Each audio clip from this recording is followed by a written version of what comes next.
relationships, almost every single one of them has skipped the first stage, which is the hard stage. 100%. And you know, the thing about that first stage is a lot of people just don't feel like they have the time. Yes.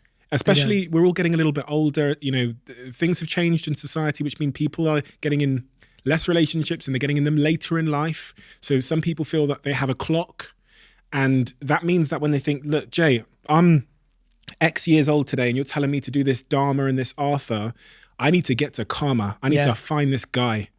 And what we don't realize is that the work that you skip in step 1 and 2, you're going to have to do with another person. Yeah. And that work, doing it with them, is going to slow the quality of that relationship down, potentially ruin a great thing and push someone away. Amen. And actually make a mess of the situation. And so it's kind of like a game where it's like you could have the cheat code that skips you to 10, but the skills of levels 1 to 9 help you win at 10. Yeah. But if you skip the game because you had the cheat code or you tried to rush it or you got a pirated version or whatever it is, you now can't win at level number 10. And I think we don't realize that what the game of life does is it pushes you back to learn the lessons you haven't learned yet.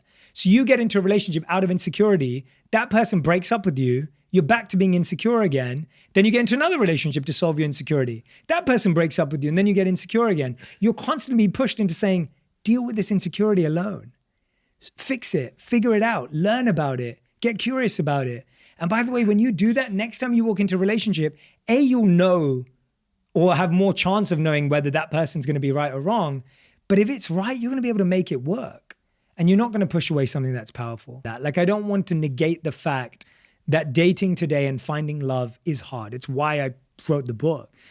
I think that what I'm encouraging for people to understand is that having all those insecurities around relationships doesn't put you in the best decision-making profile to make the right decision. So all of that stress and all of that insecurity and all of that anxiety is more likely to push you into a relationship that is unhealthy and toxic than it is to help you move in the right direction.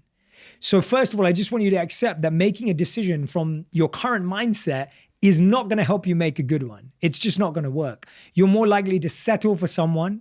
You're more likely to give in for something less than you deserve because right now you're just happy with anything. You're just happy with someone who texts you back. And that's not the relationship you want to be in. So first, I would accept that this mindset is not going to help you.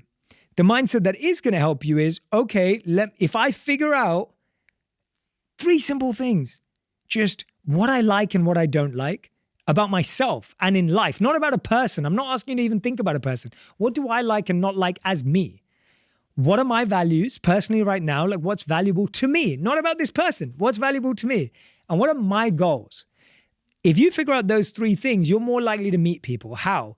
If you know what you like and dislike, you're going to spend time in places that you like and dislike, where you're more likely to meet people that have similar likes and dislikes, or that at least you can connect with.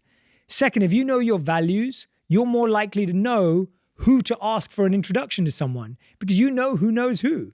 You know that that friend of yours is more likely to know someone who has a similar value because they're of that value. And then goals make it easier to figure out whether it's going to go somewhere. So you actually speed up and simplify a really tough selection process because our whole society has set us up to say, write a list of what you want in a person. Write a list of what you want in yourself. Like just write a list of like, who are you? What are my values and what are my goals? And you figure that out, it becomes so much more easier to weed it out. And so I would encourage you to say, this isn't you don't have to become a monk for 3 years. You don't have to go and like live on a mountaintop. You don't have to go on a yoga retreat. Like I'm not telling you to do this for like decades. You could do this in 3 months if you wanted to.